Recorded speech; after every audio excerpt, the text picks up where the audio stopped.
Monsieur le Premier ministre, Mesdames, Messieurs les ministres, Messieurs les Premiers ministres, Monsieur le Président du Conseil constitutionnel, Mesdames, Messieurs les parlementaires, Monsieur le chef d'état-major des armées, Monsieur le nonce, Monseigneur, Mesdames et Messieurs les ambassadrices et ambassadeurs, Mesdames, Messieurs les directrices et directeurs, Mesdames et Messieurs en vos grades et qualités, chers amis.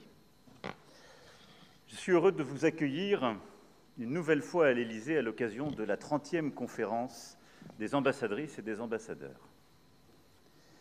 Je veux bien sûr vous remercier pour le travail accompli cette année, remercier le ministre de l'Europe et des Affaires étrangères, les ministres délégués, la secrétaire générale, les directrices et directeurs, les agents du centre de crise et de soutien, l'ensemble des agents où qu'ils servent, à Paris, à Nantes ou à l'étranger. Je veux aussi, bien sûr, remercier nos militaires, nos fonctionnaires, de tous les autres ministères qui servent aussi, chacun dans leur rôle, notre pays, partout à l'étranger. Je sais vos efforts au service direct de nos compatriotes, votre engagement pour la promotion de nos intérêts, nos idées, nos valeurs, avec le concours de l'ensemble des opérateurs sur le terrain. Et j'ai une pensée aussi, et beaucoup de gratitude, pour tous ceux qui sont la France aux yeux du monde et contribuent à sa réputation, son attractivité, son prestige, à commencer par les Français de l'étranger dans la diversité de leurs talents, à l'ensemble de leurs élus, consulaires et parlementaires. Et je pense aussi aux travailleurs humanitaires, bénévoles, entrepreneurs, créateurs, journalistes, chercheurs et tant d'autres. Nous nous retrouvons en janvier et non en septembre, car vous étiez mobilisés pour les Jeux olympiques et paralympiques qui ont été un succès populaire, sportif et organisationnel, un succès diplomatique aussi, dans la mesure où la France a rayonné et offert un visage éclatant au reste du monde. Et je vous remercie de la contribution qui, là aussi, a été apportée au bénéfice de ce grand événement sportif pour le pays et au-delà. Et vous retrouver en janvier, c'est évidemment avant toute chose l'occasion pour moi de vous présenter mes vœux sincères pour vous, vos familles qui, je le sais, contribuent ô combien à la mission qui est la vôtre et à l'ensemble des équipes qui, auprès de vous, servent le pays. Tous mes vœux pour l'année qui s'ouvre. Alors j'avais l'occasion de le dire aux Françaises et aux Français le 31 décembre au soir. Nous sommes au tournant du quart de siècle. Et celui-ci ouvre une période qui n'était pas forcément celle que nous attendions. Et alors qu'on nous écrivait en l'an 2000 une histoire qui était toute tracée, la démocratie conquérante, la fin des conflits, la lucidité doit nous conduire à voir qu'un quart de siècle plus tard, ça n'est pas tout à fait ce que nous vivons. Et donc oui, vous servez la France et ses intérêts dans le désordre du monde, avec une exigence particulière qui va avec le métier diplomatique pour vous-même et vos proches, et l'ensemble de vos équipes. Et c'est pourquoi, en le disant, je le dis à des femmes et des hommes qui savent l'exigence de cette mission et la réalité de ce que ce mot désordre signifie. Et je veux exprimer une reconnaissance toute particulière à nos agents, à Kiev, à Beyrouth, à Jérusalem et Tel Aviv, à Bamako, Ouagadougou, à Port-au-Prince, Port-Vila et Caracas, et partout où il a fallu chaque jour ces derniers mois montrer du courage dans l'action et où servir le pays était particulièrement dangereux. Ce courage, il en faut dans le fracas du monde, en effet, compte tenu de tous ces désordres. Et il faut bien le dire, 25 ans après, nous nous réveillons dans un monde, et je dirais même simplement 10 ans après, où ce qui paraissait impensable est en train d'advenir. Désordre né de l'affaiblissement des règles internationales, contesté par d'autres puissances qui ne jouent plus le jeu, se déploie sans complexe dans de nouveaux espaces de confrontation internationale et tentent de fragmenter le monde à leur avantage. Il y a 10 ans, et je salue ici la mobilisation de la diplomatie française et le ministre qui la conduisait à l'époque, nous concluions un accord historique, les accords de Paris pour le climat. Qui pourrait l'imaginer aujourd'hui? Désordre des démocraties menacées par la remise en cause de leurs promesses de prospérité, d'ascension sociale, de partage du progrès, et directement attaquées par des puissances de déstabilisation. Il y a quelques semaines à peine, la Roumanie a dû annuler une élection présidentielle en raison d'ingérences et de manipulations électorales clairement attribuées à la Russie. Qui l'aurait imaginé il y a 10 ans à peine? La France a été elle-même attaquée par des ingérences inacceptables dans la plupart de ses territoires ultramarins, et tout particulièrement en Nouvelle-Calédonie ces derniers mois, par l'Azerbaïdjan, qui pensait là régler ses propres incompréhensions du fait que nous défendons le droit international et l'Arménie. Qui l'aurait imaginé? Voilà 10 ans, si on nous avait dit que le propriétaire d'un des plus grands réseaux sociaux du monde soutiendrait une nouvelle internationale réactionnaire et interviendrait directement dans les élections, y compris en Allemagne, qui l'aurait imaginé? C'est le monde dans lequel nous vivons et dans lequel nous avons à faire de la diplomatie. Désordre aussi des révolutions technologiques qui bouleversent nos habitudes, nos modes de vie, nos conceptions même de l'histoire. Désordre dans lequel les États menacent d'être dépassés par la puissance et la force de frappe d'entreprises privées, mais désordre en clair-obscur, car ces innovations technologiques portent aussi résolument des innovations, des transformations de nos vies pour le meilleur, et du spatial à la biologie, des évolutions qui vont nous permettre de mieux faire. Désordre enfin des défis globaux, réchauffement climatique, dont chacun mesure chaque jour les conséquences, de l'Espagne à Mayotte, nouvelles pandémies, inégalités qui ne se réduisent pas assez, divergences de développement sur lesquelles prospèrent tous les fomenteurs de troubles, narcotrafiquants, passeurs de migrants, terroristes. Au fond, ce monde que je décris, et j'ai eu l'occasion de le faire ces dernières années, mais malheureusement il prend un tour de plus en plus clair, est marqué par le retour des pulsions impériales, les bouleversements de l'information et du savoir, et la remise en cause très violente de l'humanisme.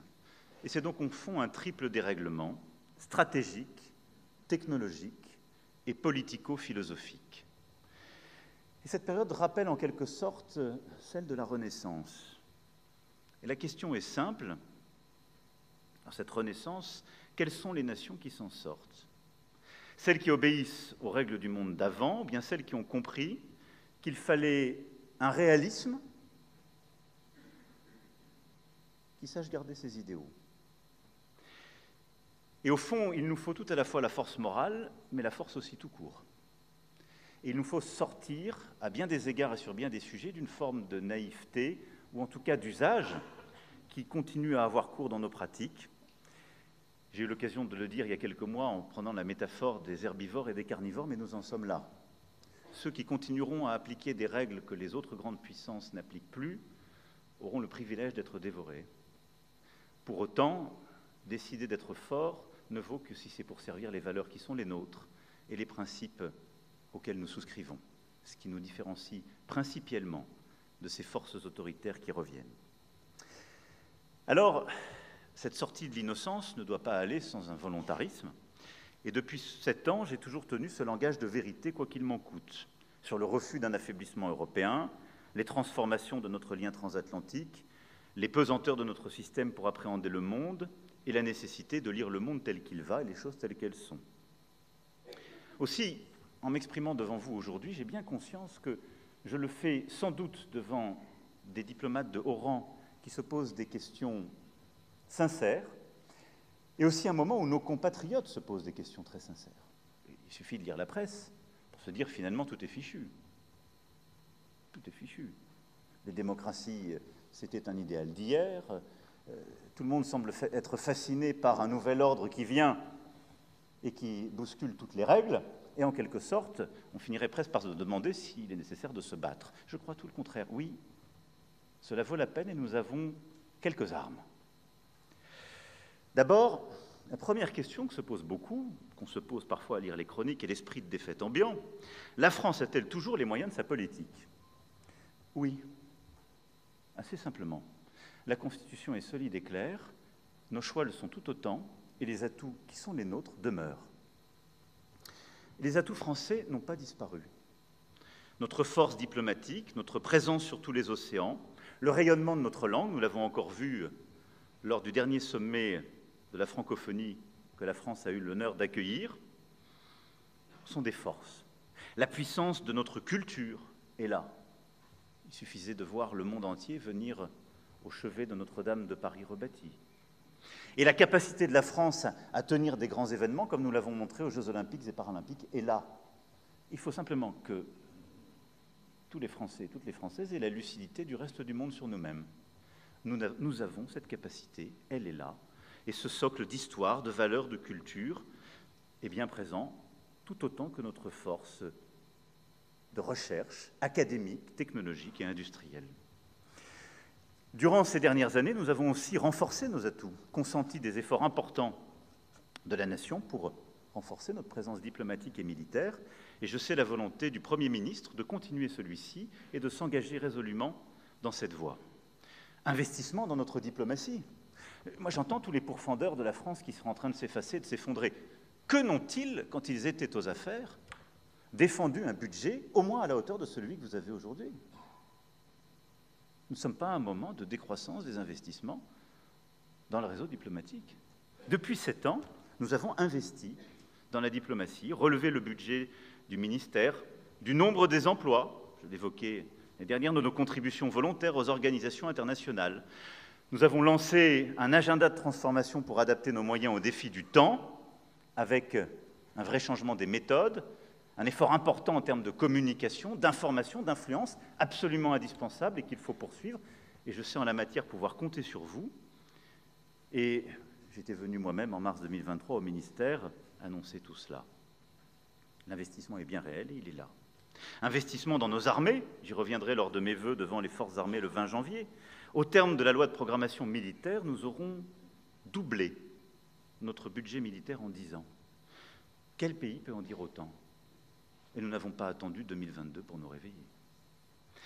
Investissement solidaire aussi, de 2018 à 2022, nos investissements solidaires ont augmenté de 50%. 50%.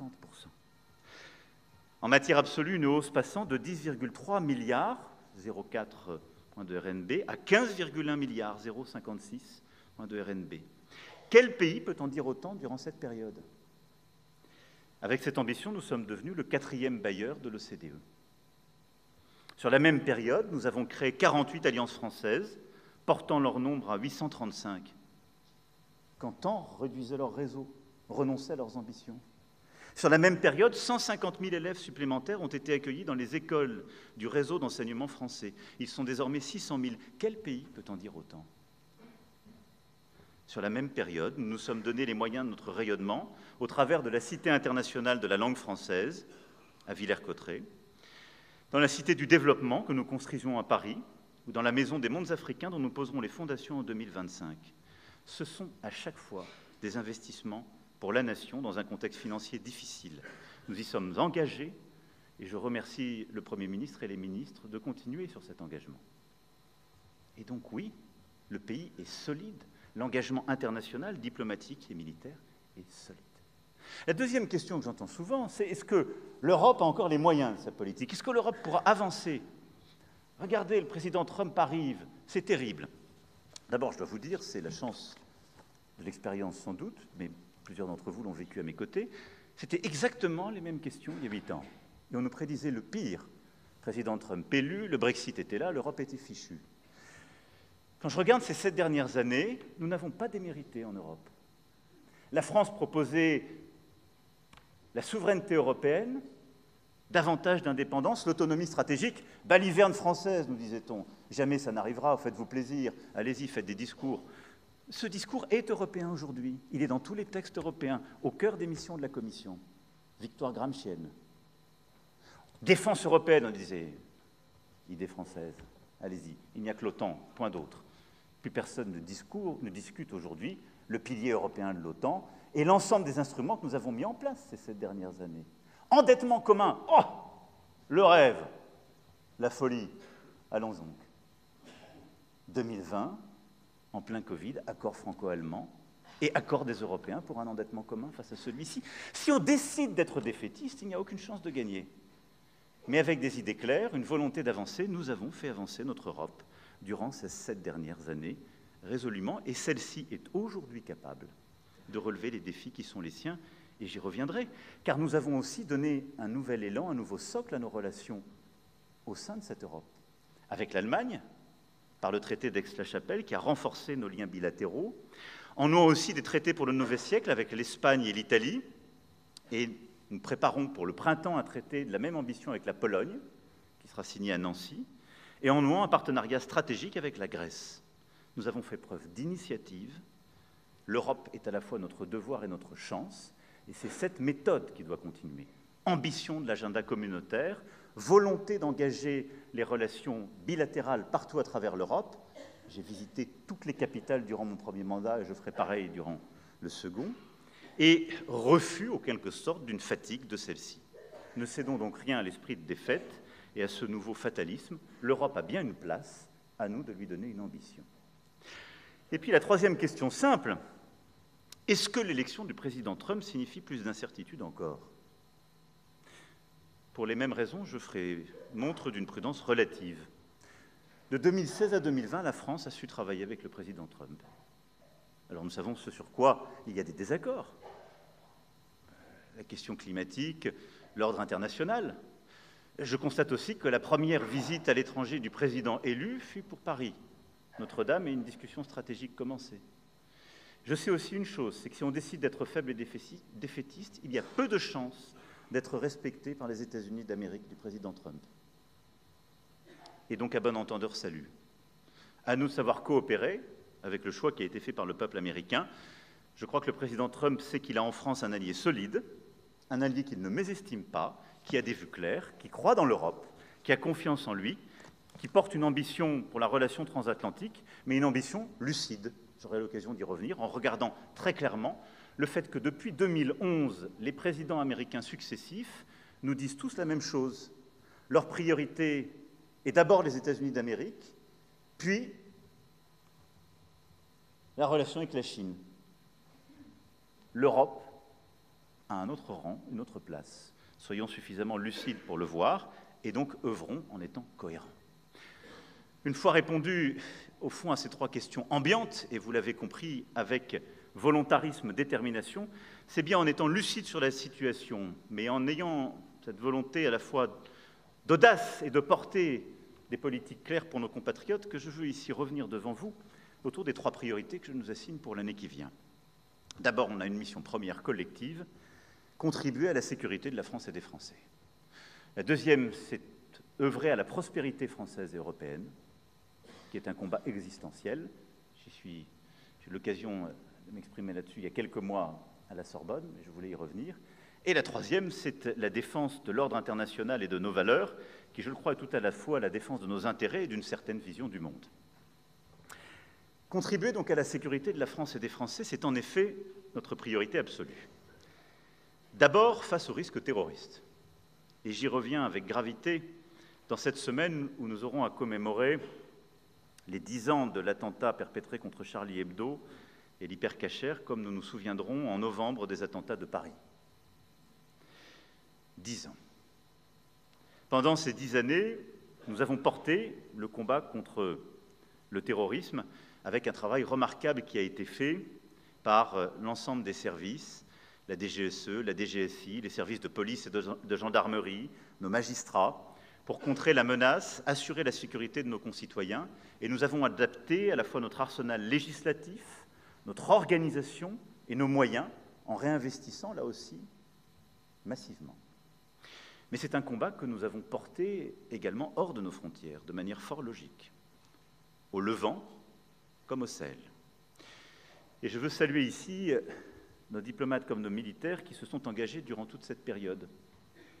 Nous avons en effet au Sahel réussi à empêcher la mise en place d'un califat territorial qui aurait menacé les intérêts de la France et sa sécurité. Et sans les militaires français, la chose était déjà décidée. Et nous avons œuvré, et continuons de le faire dans le cadre de l'opération Inherent Resolve contre le terrorisme au Levant, avec là aussi un engagement exemplaire. Mais il nous faut, et je veux le redire aujourd'hui, alors même que nous avons été en Europe touchés encore par le terrorisme, et je pense à nos amis allemands et à l'attentat de Magdebourg, ou à nos amis américains et l'attentat de la Nouvelle-Orléans, nous savons que le terrorisme est un risque qui demeure prégnant dans nos sociétés et qui implique qu'il n'y ait aucun relâchement et une vigilance collective. Il ne faut donc aucun répit dans la lutte contre le terrorisme et je demande évidemment à tout le gouvernement de continuer à être mobilisé, le ministre de l'Intérieur au premier chef, mais sous l'autorité du Premier ministre, l'ensemble de ses collègues. Nous devons tenir en bloc et continuer de le faire à l'international. Au Proche-Orient, nous devons regarder sans naïveté le changement de régime en Syrie. J'aurai l'occasion d'y revenir, mais nous savons aussi que c'est depuis ce sol qu'ont été conçus et fomentés les attentats de 2015, en novembre, et que des groupes terroristes continuent à agir dans la région. Et nous devons, au Levant, au Sahel, dans d'autres régions du monde où des groupes terroristes s'organisent, continuer l'extrême vigilance, la mobilisation de notre réseau, l'organisation de nos services de sécurité. Et de la Corne de l'Afrique au golfe de Guinée, en passant par le Khorasan et d'autres régions, nous savons que l'emprise des groupes terroristes continue de prospérer. En somme, la menace n'est pas derrière nous, c'est même tout l'inverse. Et notre rôle, votre rôle, est de continuer de l'avoir en tête, d'agir, de protéger nos compatriotes par cette vigilance, ce travail de compréhension et également la poursuite des alliances utiles pour lutter contre ces groupes. Et j'aurai l'occasion d'y revenir. Les guerres du Proche-Orient ne sont aussi pas des conflits lointains. Et parlant de notre sécurité, je veux d'abord me pencher sur ce théâtre. En effet, c'est tout à la fois la sécurité des Français et notre unité, compte tenu des répliques sismiques, en quelque sorte, de ce qui s'y joue, qui sont en jeu. C'est pourquoi, d'abord, notre solidarité avec Israël face au terrorisme, face à la barbarie des attaques perpétrées par le Hamas sur son sol le 7 octobre 2023 est complète et ne souffre aucune nuance. Les otages encore détenus à Gaza doivent être libérés sans plus attendre et nous continuons de nous battre pour la libération d'Ofer Calderon et d'Ohad Yalomi, nos compatriotes, comme pour la libération de tous les otages. Nous comprenons aussi la nécessité pour Israël que plus jamais le pire ne se produise et que la sécurité des siens soit pleinement garantie. C'est pourquoi, d'ailleurs, fidèles à notre amitié historique, nous assumons nos responsabilités à ses côtés et nous l'avons montré durant l'année dernière à chaque occasion lors des attaques iraniennes ou houthis. Nous l'avons aussi montré en jouant tout notre rôle dans la conclusion du cessez-le-feu le long de la ligne bleue pour mettre fin aux tirs du Hezbollah dans l'intérêt du Liban comme d'Israël. Il faut aussi bien admettre que, quoi qu'on en pense, les interventions, en particulier des interventions ciblées israéliennes au Liban, en Syrie, en Iran, ont changé la donne stratégique au Moyen-Orient.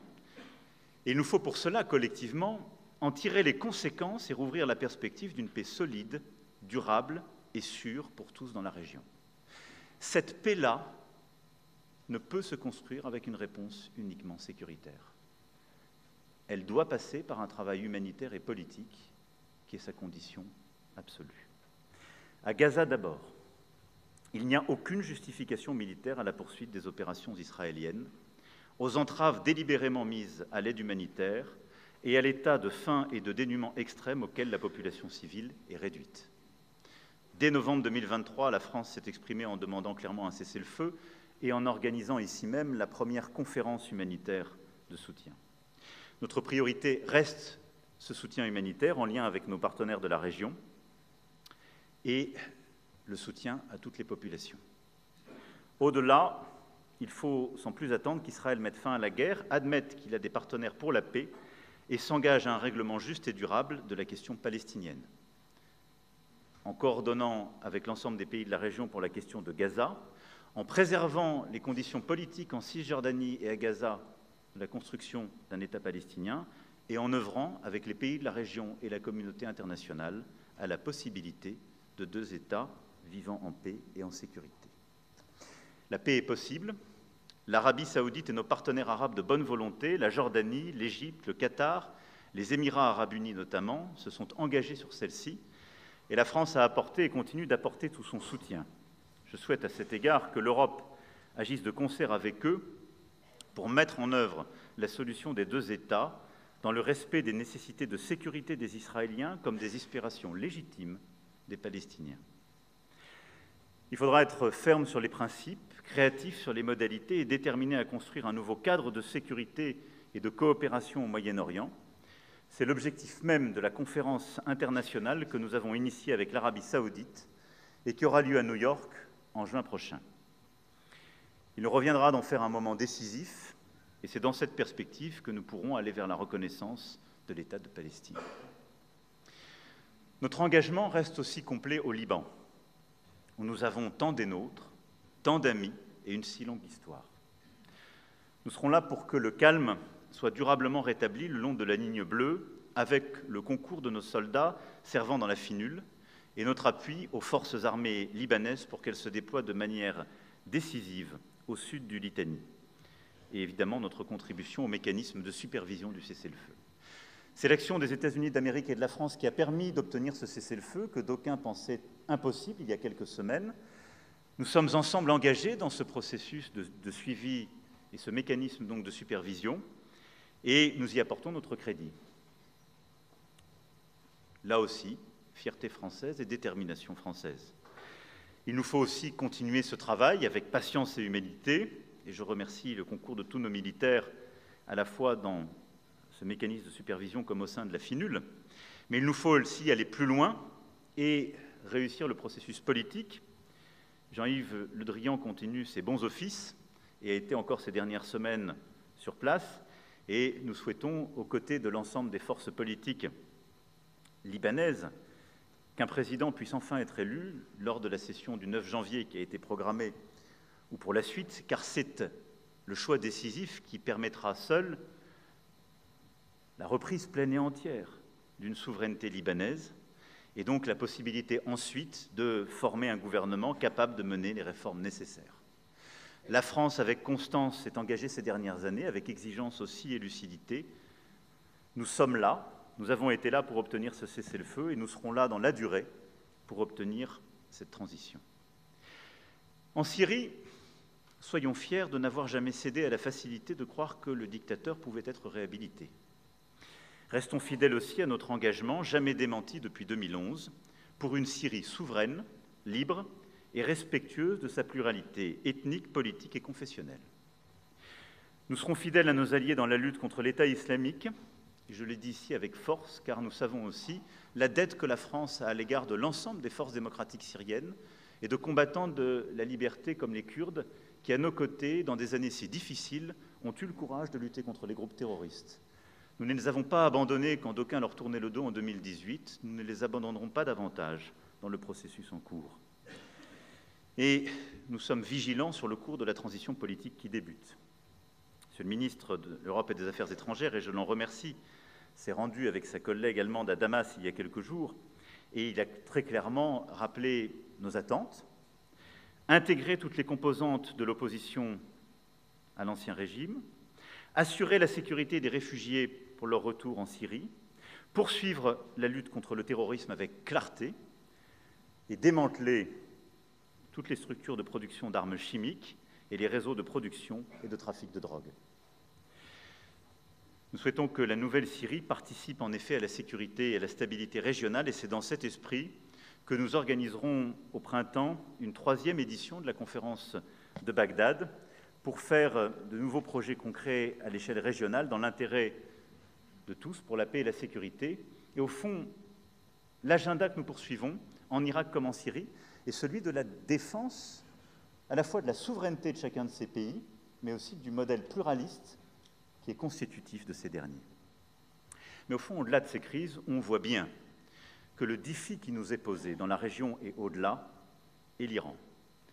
C'est le principal défi stratégique et sécuritaire pour la France, les Européens, toute la région et bien au-delà.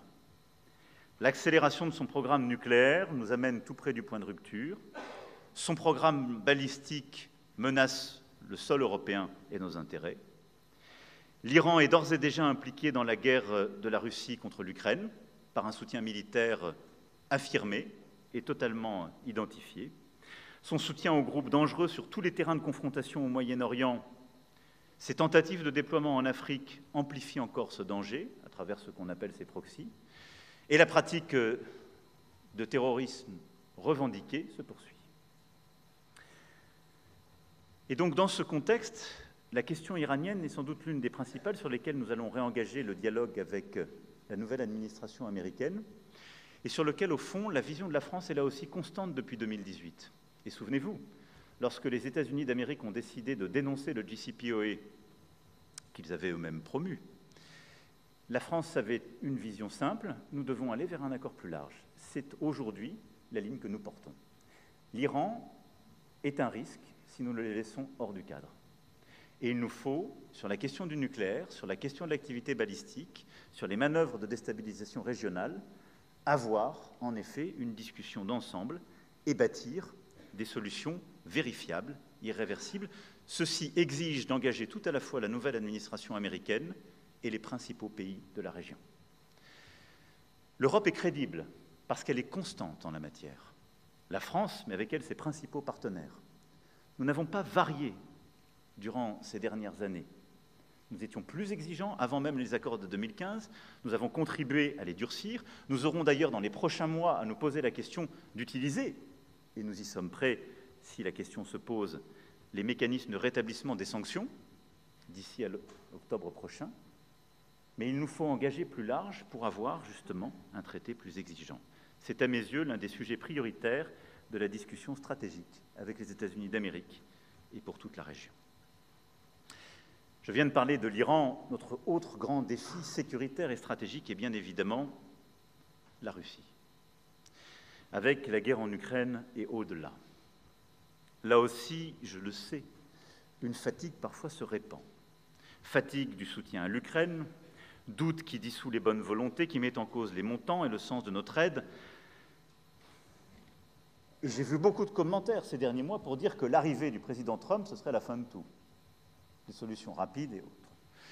D'abord, je veux vous dire que, là aussi, nous essayons d'être constants, et cela paye, et que nous nous sommes engagés dans la bataille diplomatique, car rien n'est jamais écrit.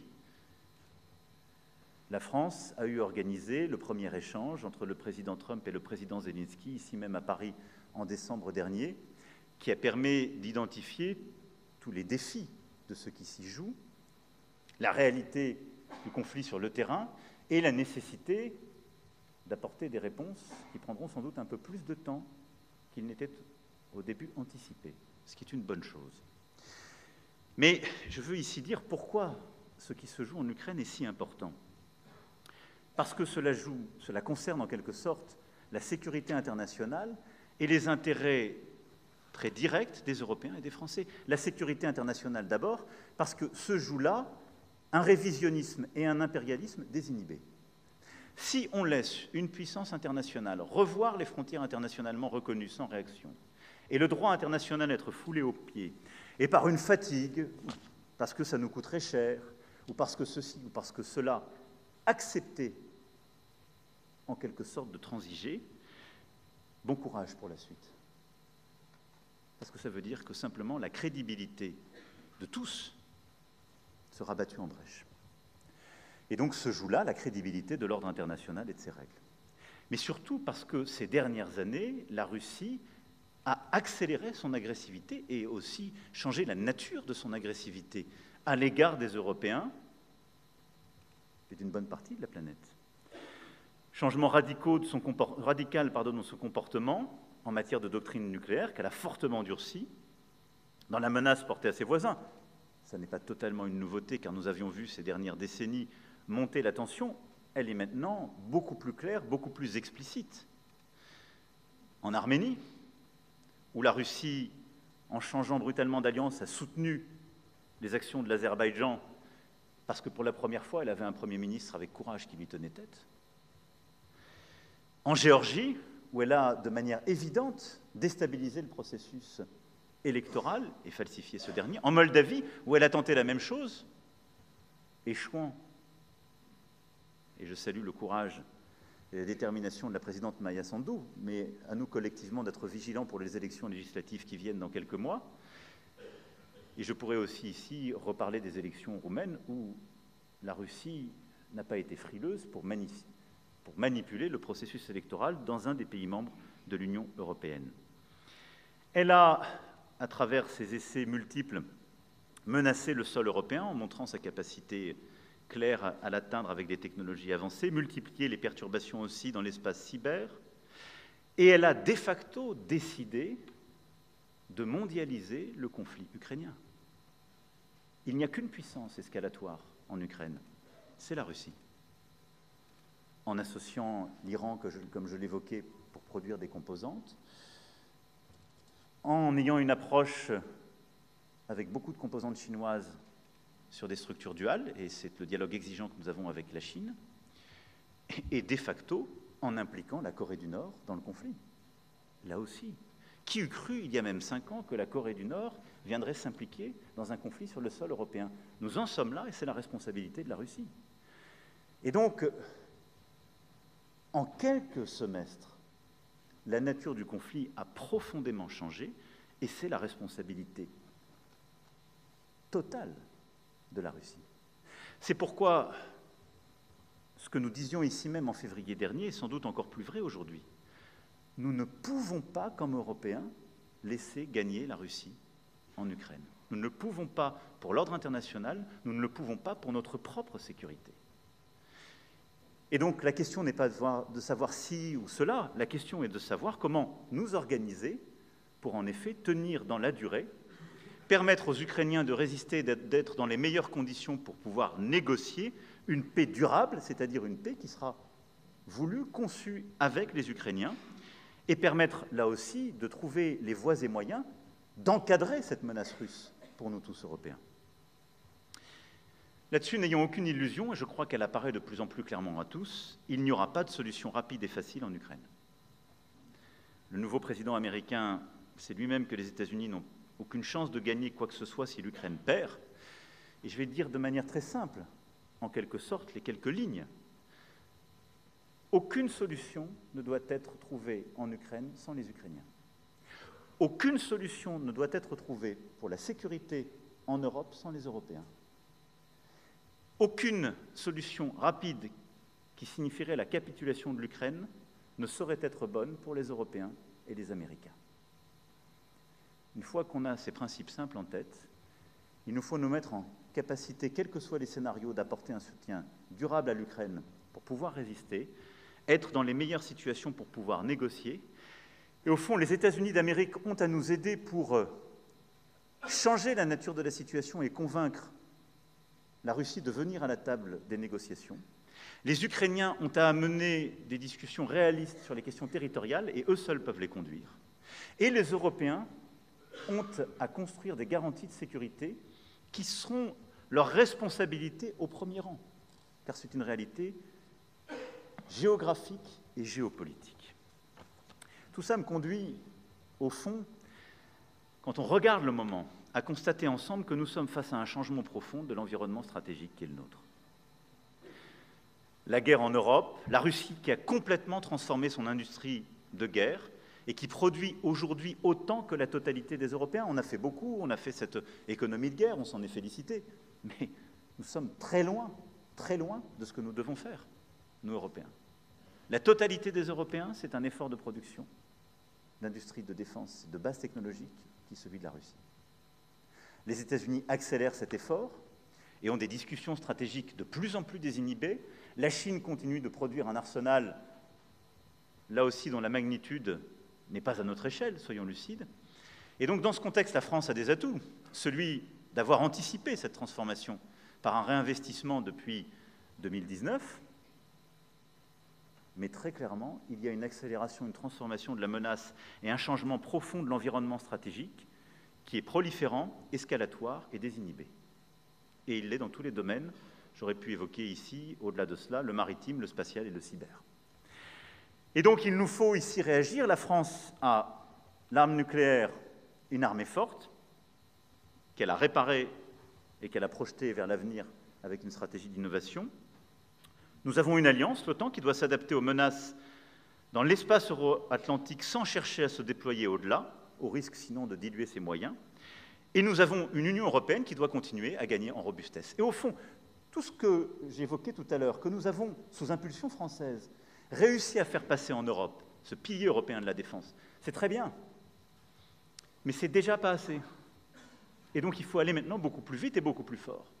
Et donc en quelque sorte, sur beaucoup de ces axes stratégiques, nous avons vu juste, Mais il y a une telle accélération et transformation de la menace qu'il nous faut durcir notre position et aller beaucoup plus loin. Et donc, l'adoption de la boussole stratégique, la volonté d'engager davantage sur notre base industrielle et technologique de défense, le lancement de l'initiative européenne d'intervention, l'accélération de programmes industriels ambitieux, tout cela était nécessaire, il nous faut maintenant aller plus loin. D'abord avec un programme massif d'investissement européen et d'assumer une préférence européenne. Au moment où nous discutons ce fameux programme dit EDIP, je le dis très clairement, la question n'est pas de savoir s'il faut tel plafond, tel plancher, on continue à parler comme il y a 10 ans. La question est de savoir si les Européens veulent, pour les 20 ans qui viennent, produire ce qui sera nécessaire à leur sécurité ou pas. Il y a fort à parier que dans 15 à 20 ans, la priorité américaine sera leur propre défense et sera beaucoup plus autour de la mer de Chine et dans cette région qu'aux confins de l'Europe. Et si nous dépendons de la base industrielle et technologique de défense américaine, alors nous aurons de cruels dilemmes et des dépendances stratégiques coupables. Nous devons, nous, Européens, produire davantage nos propres capacités. Alors on a commencé à le faire avec des initiatives, avec nos amis allemands, britanniques, italiens, avec l'initiative ELSA, avec plusieurs partenaires européens, mais il nous faut davantage d'ambition et une vraie préférence européenne dans nos programmes. Il nous faut aussi aller beaucoup plus loin à l'échelle européenne, plus d'investissements au sein de l'Union européenne et aussi plus d'ambition au sein de la communauté politique européenne qui doit être un lieu de construction, de coopération de défense. Pourquoi? Parce qu'il est à l'échelle du continent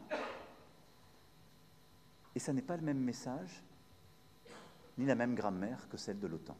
Et la communauté politique européenne que la France a proposée en 2022, qui est aujourd'hui une réalité, nous devons la durcir sur le plan militaire et stratégique, parce que c'est le bon périmètre pour faire travailler ensemble les Britanniques, les Européens de l'Union européenne, les Ukrainiens, les Moldaves, l'ensemble des Balkaniques et les Norvégiens.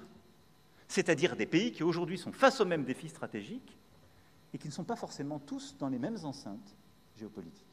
La communauté politique les rassemble, parce que, comme Européens, ils ont ce défi stratégique à embrasser.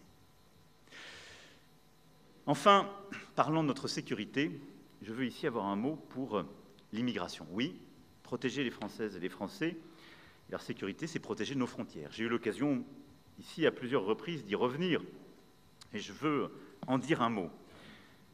En effet, l'Europe, ces 10 dernières années, a été bousculée par plusieurs phénomène migratoire, elle a vécu elle-même une crise politique profonde dans plusieurs pays et dans sa capacité à coopérer. Mais elle a aujourd'hui des instruments et nous avons une mobilisation collective à avoir qui doit nous permettre d'être à la hauteur de ce défi. D'abord, sous présidence française, nous avons réamorcé le dialogue européen sur la question de l'asile et de l'immigration.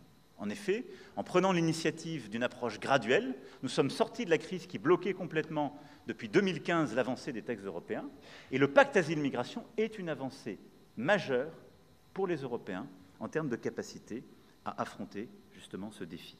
C'est la fin de l'hypocrisie d'un système qui laissait certains en première ligne, la fin de l'égoïsme avec l'idée qu'il ne peut y avoir de cavalier seul et que chacun doit prendre sa part, la fin des postures aussi en assumant l'inconditionnalité de l'asile pour mieux garantir son effectivité et en traquant la fraude, les abus, les contournements qui rongent ce système. Et avec ce pacte, on s'est aussi doté de moyens de contrôle et d'enregistrement à l'arrivée sur le sol européen et de suivi, mais aussi de mécanismes plus efficaces de retour. C'est pourquoi la stratégie de la France, dans ce contexte, est d'accélérer la mise en œuvre du pacte asile-immigration, de le compléter, de le renforcer sur les retours, d'utiliser tous les leviers européens pour favoriser la coopération avec les pays tiers et la réadmission, et en continuant à renforcer la protection des frontières extérieures de l'Union européenne. Toute cette réponse au niveau européen, c'est ce que sous l'autorité du Premier ministre et le ministre de l'Intérieur et le ministre de l'Europe et des Affaires étrangères et l'ensemble des collègues porteront dans les enceintes européennes. Nous croyons dans cette approche organisée, volontariste, et je vais être clair, j'entends parfois parler d'approches innovantes en Europe. Je serai très prudent sur ces approches, qui bien souvent ne sont pas conformes au droit européen qui est le nôtre, aux conventions que nous nous sommes données à nous-mêmes. Mais surtout, quiconque les a vues marcher, je suis très preneur. C'est pas vrai. Ce qui a été efficace en Europe, c'est ce dont je suis en train de parler, c'est-à-dire une approche européenne coopérative et exigeante. Les approches nationalistes ne marchent pas. En particulier pour la France, l'Allemagne, l'Italie, l'Espagne, qui, jusqu'à changement plus radical, ne sont pas des îles. Et donc sont dépendantes de la coopération avec les pays limitrophes. Et donc ce qui fonctionne, ce qui produit des résultats, c'est une approche européenne plus exigeante, protection de nos frontières, suivi des migrations et des flux secondaires au sein de l'Union européenne, et dialogue plus exigeant avec les pays d'origine et les pays tiers. Ce n'est pas d'aller rapatrier des gens vers des pays qui ne les ont jamais vus, ça n'est pas d'aller, en quelque sorte, brandir des menaces au droit international, c'est pas vrai. C'est ce qu'on est en train de faire, et ce sur quoi les ministres sont engagés, soir et matin, pour justement protéger les Françaises et les Français. Mais là aussi, nous devons, nous, pour nous-mêmes, être plus exigeants et plus cohérents. Et je crois qu'il faut savoir écouter les Français dans leur exigence, ce qui me paraît de bon sens et que nous partageons. Nous voulons mieux intégrer, mieux accueillir, mais les peuples exigent de reprendre le contrôle, et nos compatriotes, au fond, ne comprennent plus que, alors même que nous avons des gens dangereux sur notre sol, qu'on veut pouvoir les expulser, ils ne sont pas repris par certains pays, à qui on devrait délivrer des visas sans exigence. Vous conviendrez avec moi que le bon sens contrevient à ce précepte. C'est parfois ce qu'on fait encore un peu. Alors, la méthode radicale et aveugle ne marche pas bien. On l'a testé dans certains pays. La lucidité, là aussi, doit nous conduire à voir qu'au fond, il faut simplement avoir un engagement extrêmement précis, rigoureux, mais qui consiste à être beaucoup plus exigeant avec les pays pour qu'ils coopèrent davantage sur ces politiques. Et donc là aussi, sous l'autorité du Premier ministre, les ministres des Affaires étrangères et de l'Intérieur auront un travail, et je souhaite qu'il y ait une coordination très étroite entre les ambassades, les services de consulat et notre ministère de l'Intérieur, nos préfets, pour que là aussi, d'abord on mette en œuvre le rapport Hermelin, qui je crois dit extrêmement précisément les choses tout à fait pertinentes pour cette stratégie, et réussir à avoir une exigence, et de regarder en quelque sorte notre politique consulaire, en ciblant d'ailleurs les effets qu'on cherche à certains publics, qui généralement nous permettent d'avoir des réactions plus rapides, et pas toucher les binationaux ou les gens qui participent à la vitalité de la relation bilatérale, mais d'être plus exigeant avec certains pays qui ne délivrent pas les laissez-passer consulaires qui sont attendus pour que nous ayons une politique migratoire efficace. On ne peut pas accepter dans la durée quand il y a une non-coopération sur ce volet-là. Et donc je demande vraiment une très grande exigence, des résultats en la matière. Nous devons continuer d'être un pays attractif, on veut continuer d'attirer les talents, on veut continuer d'avoir une immigration choisie, on veut continuer d'avoir une aide publique au développement qu'on a d'ailleurs augmentée, un vrai volontarisme, on veut continuer d'avoir justement cette circulation de tous, mais il faut le faire en ayant une certaine exigence et lucidité, et savoir parler aussi à des pouvoirs quand ils ne jouent pas le jeu sur les laissez-passer consulaires pour des irréguliers qui sont sur notre sol. Ce travail est indispensable, et c'est celui pour lequel je sais le gouvernement profondément engagé. Au-delà de l'immigration, nous continuerons de renforcer aussi la lutte contre tous les réseaux de criminalité, en particulier narcotrafiquants, là aussi pour laquelle la coopération est absolument indispensable en la matière. Le deuxième axe, et la deuxième priorité sur laquelle j'attends beaucoup de vous, de nous pour cette année, c'est la prospérité, la croissance de la France et de l'Europe. Là-dessus, beaucoup de choses ont été dites, et je ne vais pas être long dans le constat, mais l'Europe, qui a beaucoup fait ces dernières années pour continuer d'avancer, de se réformer, est face à un vrai risque de décrochage face aux États-Unis d'Amérique et à la Chine. Les rapports Letta, le rapport Draghi, beaucoup de rapports d'économistes éminents en France et ailleurs l'ont identifié. Il y a aussi tous les chiffres qui peuvent être convoqués. Un seul suffit à l'éclairer. Je parlais du quart de siècle. En 25 ans, le PIB par habitant américain a cru 2 fois plus vite que le PIB par habitant européen. Et les États-Unis d'Amérique sont mieux positionnés en termes d'investissement et de masse d'investissement que les Européens sur les technologies vertes, l'intelligence artificielle et l'industrie de défense. Alors, on peut avoir l'esprit de défaite. On est foutu, c'est fini, et achetons américain au fond. Et je dois dire parfois que dans les comportements, ou dans les évidences que certains défendent, on en est là. Et je vous le dis, je pense qu'il n'y a aucune fatalité en la matière. Pourquoi l'Europe serait le vivier de talents qui vont travailler en Californie, la caisse d'épargne des bourses étrangères, nous qui sommes le continent qui a le plus d'épargne, et le marché final de la Chine? C'est un choix stratégique. La voie que porte la France, c'est de faire l'inverse. C'est de se dire, au fond, ce marché unique qu'on a créé n'est pas simplement le triomphe des consommateurs, mais c'est une force de frappe. Nous avons 450 millions d'habitants au sein de l'Union européenne. Les États-Unis d'Amérique, c'est 350 millions d'habitants. Mais on l'a toujours regardé comme, en fond, une forme d'ajustement. On a ouvert notre marché pour obtenir les grâces des autres. On a dit, on va acheter américain pour la défense, c'est notre ombrelle. On va essayer d'être gentil avec les Chinois parce que c'est un marché de débouchés, puis maintenant on les laisse rentrer. Puis il n'y a aucune fatalité à ça. Et donc le réveil stratégique européen qu'on a commencé avec les notions que j'explicitais tout à l'heure, avec ce que je commençais à dire sur la question de défense, il doit être radical sur la possibilité d'une prospérité européenne et française, sans naïveté. Et c'est d'ailleurs le seul moyen d'être respecté par les Américains, les Chinois et les grands émergents.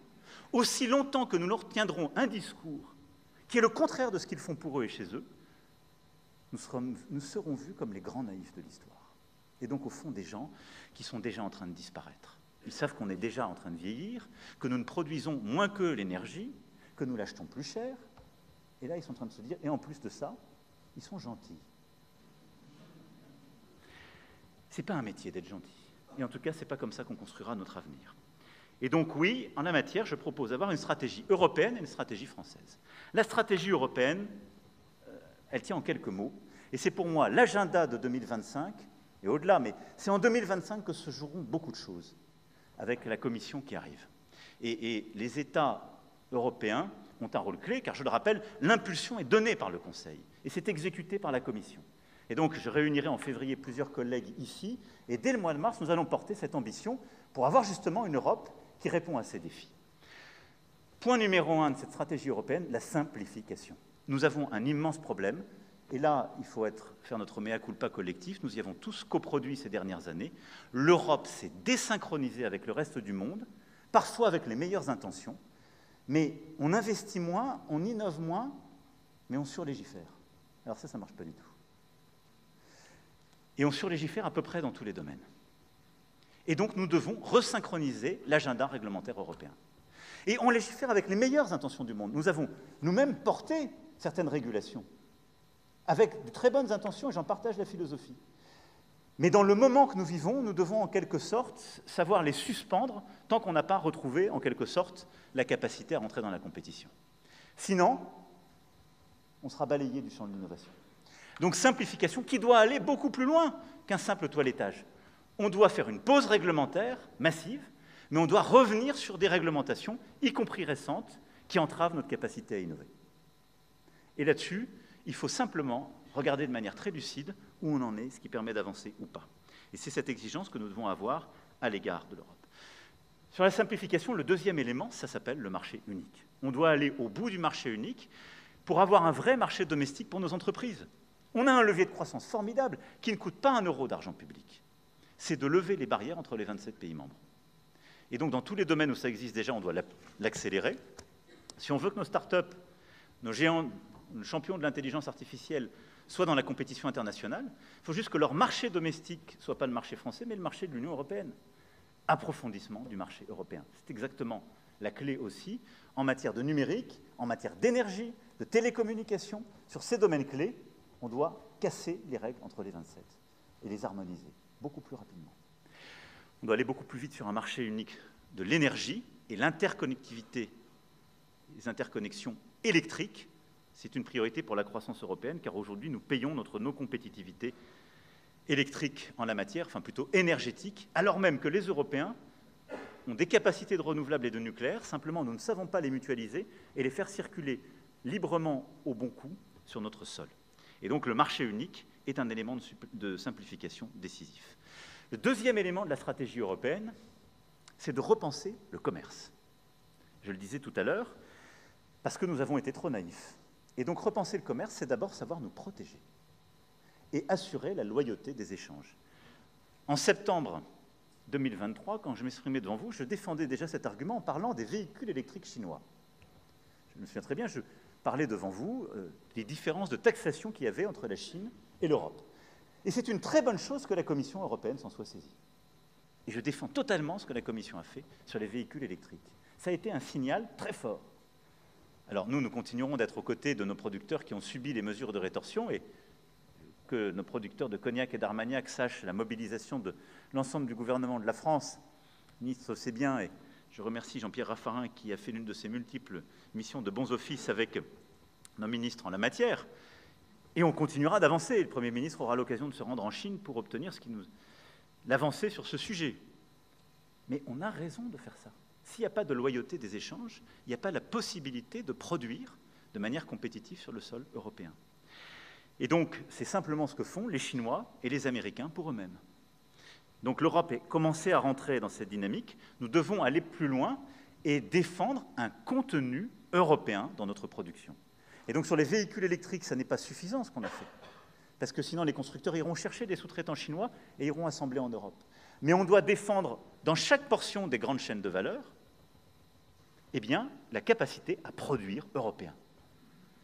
Cette idée, je vous rassure, n'est pas résolument hétérodoxe, elle n'est pas crypto-marxiste, et elle n'est pas contraire au commerce international. C'est tout simplement ce que depuis des décennies font les États-Unis d'Amérique, pour eux-mêmes et avec leurs partenaires au sein de l'ALENA. Simplement, nous, on se l'est interdit à nous-mêmes. Et au fond, on se dit, ce qui serait peut-être une bonne idée, mais moi j'ai toujours pas compris, au moment où les règles de l'OMC ne sont plus respectées ni par la Chine ni par les États-Unis d'Amérique, ben nous, on va continuer de le faire, mais tout seul. Ça ne marche pas. Donc réveillons-nous, regardons ce qui est fait, et donc on doit défendre par notre politique commerciale et assurer justement un niveau de compétition qui soit équitable, loyal, et on doit défendre un contenu européen, c'est indispensable. Et puis on doit être cohérent, et donc avoir un agenda européen, commercial, qui est cohérent avec notre agenda réglementaire et climatique.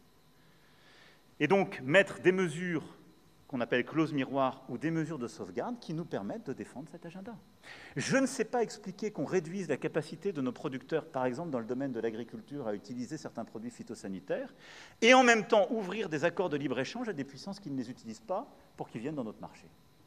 Ça, quand on ne sait pas l'expliquer à quelqu'un dans la rue, c'est généralement mauvais signe. Donc c'est une mauvaise idée. Et c'est pourquoi la France a défendu, par exemple, le CETA, l'accord avec le Chili, l'accord avec la Nouvelle-Zélande, parce qu'ils ont des clauses miroirs substantielles, parce qu'ils ont des mesures de sauvegarde qui nous permettent de réguler les choses en cas de déséquilibre. Mais au vu des informations qui nous ont été données sur le Mercosur, ces dispositions n'existent pas aujourd'hui dans cet accord. Il n'y a pas de clause de sauvegarde si certains marchés sont déstabilisés. Il n'y a pas des vraies clauses miroirs. Et donc, on doit aujourd'hui être beaucoup plus exigeant. Ça n'est qu'une signature. Et je vous rassure, là aussi, pour tous ceux qui pensent que tout serait perdu et que c'est un effacement de la France que la Commission ait signé l'accord avec le Mercosur. La longévité me donne un privilège, c'est d'avoir peut-être un peu de recul. Et j'ai déjà signé un accord Mercosur, plus exactement assisté à une signature au G20 d'Osaka. Il a ensuite été balayé parce que les mêmes qui l'avaient signé n'ont pas respecté ce qu'ils avaient dit qu'ils feraient. C'était le début du Brésil de M. Bolsonaro. Donc je vous rassure, la messe n'est pas dite, dirais-je en bon laïque, dans ce palais républicain. Mais on continuera de défendre avec force la cohérence de nos engagements. Et donc politique commerciale cohérente. Et puis les Européens doivent regarder les critères de sécurité nationale pour leur politique commerciale. L'approche américaine doit nous inspirer. L'approche chinoise doit être regardée. Nous ne pouvons pas être les seuls à considérer que quand on parle de télécommunications, d'opérateurs, quand on parle de tas de secteurs, la mobilité des véhicules, et les véhicules assistés aux États-Unis d'Amérique, c'est un critère de sécurité nationale. Ce qui leur permet de contrôler l'accès à leur marché des véhicules électriques et de certains dispositifs d'assistance. Ben, ça se regarde. Si ça l'est pour les Américains, ça doit peut-être l'être pour les Européens. Donc là aussi, nous avons besoin d'un vrai réveil et d'une plus grande lucidité. Troisième élément, c'est d'assumer une politique industrielle et d'innovation. Donc simplifier, avoir une politique commerciale qui change de nature et qui protège, et avoir une vraie politique industrielle et d'innovation. Là aussi, ces 7 dernières années, on a transformé les choses. Politique industrielle était un gros mot en Europe. Sous le premier mandat d'Ursula von der Leyen, avec le travail remarquable de Thierry Breton, on a lancé des politiques industrielles communes. Semi-conducteurs, batteries, hydrogène, on a eu des vrais projets européens, c'est une bonne chose. Il faut qu'on aille beaucoup plus loin et beaucoup plus fort sur l'intelligence artificielle, les clean tech et la défense. Et dans tous ces domaines, on doit avoir une politique européenne industrielle et d'innovation plus volontariste et beaucoup plus ambitieuse. À ce titre, la France aura à accueillir le 10 et 11 février prochain le sommet sur l'intelligence artificielle. Un sommet pour l'action, nous l'avons appelé. Alors ce sommet va permettre d'avoir une conversation internationale sur l'intelligence artificielle. Il y aura en particulier le Premier ministre Modi qui, à cette occasion, enchaînera sur une visite importante dans notre pays, et parce que nous voulons mener justement, si je puis dire, un dialogue avec toutes les puissances sur l'intelligence artificielle, États-Unis d'Amérique, Chine, mais aussi des grands émergents comme l'Inde, qui ont un rôle clé à jouer, et les puissances du Golfe. Et donc, au-delà de cette conversation, de ce que nous voulons faire pour l'intérêt public, avec une fondation que nous allons mettre en place, et toute une série de sujets sur lesquels nous aurons l'occasion de revenir, le cœur, pour moi, de ce sommet, ce sera l'innovation et la capacité à attirer les talents. Et c'est de remettre les Français et les Européens au cœur de la bataille pour l'intelligence artificielle. Formation, investissement, et sur tous les segments de la chaîne de valeur, de dire que nous avons un rôle à jouer, mais que pour cela, il nous faut investir davantage et réussir à continuer de former. On a déjà beaucoup d'atouts, mais il faut passer à l'échelle. Former, investir, déployer. Et donc, je veux utiliser avec vous tous et la mobilisation de tout le réseau diplomatique en vue de ce sommet de l'intelligence artificielle, eh bien, notre capacité à porter une stratégie française et européenne pour l'intelligence artificielle pour les années qui viennent. Le quatrième et dernier axe de cette stratégie européenne de croissance et de prospérité, c'est les investissements et le budget. Tout ça, on ne peut le faire qu'en investissant beaucoup plus. Et donc, nous devons préempter la discussion budgétaire dès maintenant. Plus de ressources propres, des capacités à investir dans la durée et à emprunter sur les marchés, mais les Européens doivent investir davantage ensemble. Ce n'est pas simplement des aides d'État nationales qui fragmenteraient le marché unique. C'est une capacité des Européens à investir sur les priorités, sur les industries vertes, sur la défense, sur justement l'intelligence artificielle, et à le faire à l'échelle, c'est quasiment un doublement du budget qu'il nous faut faire. C'est ce que nous avons su faire pendant la période Covid. Et en quelque sorte, le défi n'est pas de même nature, mais il est au moins de même ampleur. Et donc c'est cela que nous devons bâtir, et dans le même temps, mieux mobiliser l'épargne européenne. Nous sommes le continent qui épargne le plus, simplement celle-ci n'est pas bien allouée et va vers d'autres. La clé de cela s'appelle réforme des marchés de capitaux européens et d'avoir une vraie Europe de l'épargne et de l'investissement. Et là aussi, c'est un des chantiers prioritaires des prochains mois au niveau européen. Cette stratégie prospérité européenne, eh bien, doit être consolidée par une stratégie française. D'abord, c'est par une politique macroéconomique. Nous avons depuis 7 ans des résultats établis en termes d'attractivité, de baisse du chômage, de réindustrialisation. Et je sais combien le Premier ministre veut consolider cette politique de l'offre et de l'attractivité. Il aura l'occasion d'y revenir dans les prochains jours dans son discours de politique générale. Deuxième axe, c'est de consolider notre attractivité avec les rendez-vous Choose France. En mai prochain, nous aurons une nouvelle édition. Elle continuera d'être très importante et je veux remercier l'ensemble des parties prenantes, Business France, BPI France, tout le team export, comme on dit en bon français, l'ensemble de nos réseaux là aussi, qui sont mobilisés, car nous devons continuer d'attirer les investissements dans à peu près tous les secteurs et d'accroître l'attractivité de la France. Là aussi, c'est servir la prospérité française et l'ensemble des territoires français par cette capacité d'avoir une politique d'attractivité. Et grâce à votre mobilisation à tous ces dernières années, nous avons pu créer des dizaines de milliers d'emplois dans tous les territoires du pays. Et chaque année, je suis allé consacrer d'ailleurs ces investissements. Il n'y a pas une région qui a été exclue par ces derniers. Et donc, il nous faut poursuivre ce travail. Donc, politique macroéconomique de croissance et de l'offre, stratégie d'attractivité, stratégie de sécurisation de nos approvisionnements. Nous avons bâti une stratégie sur les minerais rares, les matériaux critiques, les terres rares, qui a été élaborée il y a 2 ans. On est en train de la déployer. Je veux ici insister sur votre mobilisation à tous. Dans beaucoup des pays où vous êtes, il y a encore des capacités qui sont non exploitées. et qui vont nous permettre de sécuriser toutes nos filières. Nous sommes loin d'avoir obtenu le résultat. Et si nous voulons une France plus indépendante et qui réussisse dans les années à venir face à ces grands défis, nous devons sécuriser sur le lithium, sur l'uranium, sur le cobalt, sur énormément, justement, de ces capacités. Et c'est un véritable jeu diplomatique qui a commencé il y a plusieurs années, avec une agressivité chinoise qui est connue de tous. Là aussi, nous avons su le faire ces dernières années par politique que nous avons menée à l'égard de la Mongolie, par exemple, inédite, mais qui permet des premiers résultats. L'accord que j'ai lancé par le premier voyage qui avait été fait en Mongolie a été présenté au Parlement en décembre. Et donc, de la Mongolie à beaucoup de pays de l'Amérique du Sud et de l'Afrique, nous avons des stratégies matériaux critiques, minerais rares, à poursuivre. Et vraiment, je compte sur votre mobilisation. Et je demanderai là aussi que les ministres puissent revenir sur cette feuille de route. Au-delà de ça, il faut continuer d'améliorer notre balance commerciale et de densifier notre politique d'accompagnement à l'export. Je tiendrai au mois de mai prochain un conseil présidentiel du commerce extérieur et le Premier ministre aura l'occasion avec les ministres compétents de revenir sur chacune de ces filières. Mais même si nous faisons déjà beaucoup, le bilan commercial français n'est pas bon, et nous le savons. Pourquoi? D'abord parce que nous avons une dépendance énergétique. Elle est là. Et donc je le dis aussi pour tous ceux qui pensent que la stratégie de décarbonation de la France, du climat, serait une lubie de progressistes. Ceux qui veulent améliorer le bilan carbone du pays et en même temps réduire sa dépendance commerciale ne devraient avoir qu'une priorité, c'est baisser notre dépendance aux énergies fossiles. Il se trouve qu'on ne les produit pas et elles nous coûtent cher et c'est le cœur de notre déficit commercial. Donc tous mobilisés pour décarboner l'économie française, c'est le meilleur moyen d'améliorer la balance commerciale française. Bah, ça remet aussi les choses un peu en place. Deuxième élément, c'est qu'on a des filières où on a encore un énorme potentiel à l'export.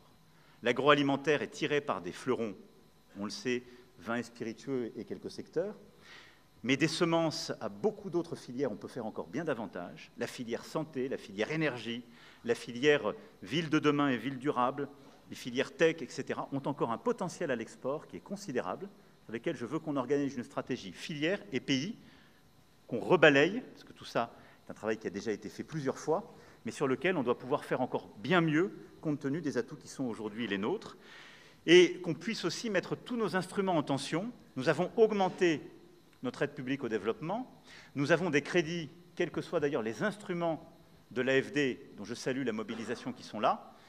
Je pense qu'on doit là aussi faire l'évaluation de tout ce qui a été fait ces dernières années.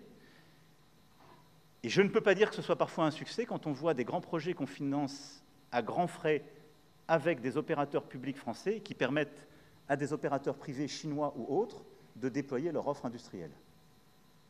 Là-dessus, il faut aussi qu'on resynchronise un peu les choses chez nous. Et donc, regardons le retour sur investissement pour nos propres entreprises, pour nos propres filières. Il n'y a pas de fatalité. En tout cas, je pense que dans une ère d'argent rare dans laquelle nous sommes, et nous allons continuer d'être, il est clair que nous devons mobiliser tous les canaux côté financement pour maximiser cet impact. C'est indispensable.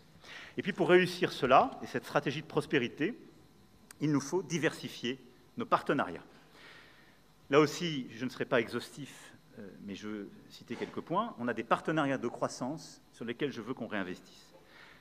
D'abord, nos amis britanniques. Nous tiendrons en 2025 un nouveau sommet franco-britannique pour une nouvelle ambition au traité de Lancaster House et renouveler notre coopération stratégique. Il n'y a évidemment pas que les sujets économiques, et pour moi, on doit, avec nos voisins britanniques, faire encore bien davantage. Le deuxième, c'est l'Europe au sens large. Je parlais tout à l'heure de communauté politique européenne en parlant des aspects stratégiques, mais c'est un potentiel de croissance économique qu'il nous faut bien mieux mobiliser. Et soyons lucides, au moment du dernier acte d'élargissement massif que nous avons porté, la France a beaucoup moins bénéficié de l'élargissement que nos voisins allemands. Nous avons été moins bien organisés et moins volontaristes. Mais il n'y a pas de fatalité à ça. L'Europe réunie, c'est 700 millions d'habitants et donc de consommateurs. C'est un marché relativement homogène, de gens plus riches que la moyenne mondiale. C'est une terre d'expansion. Et donc je souhaite qu'au sein de la CPE, on ait aussi une stratégie de croissance de partenariat qui repose sur cette volonté de faire.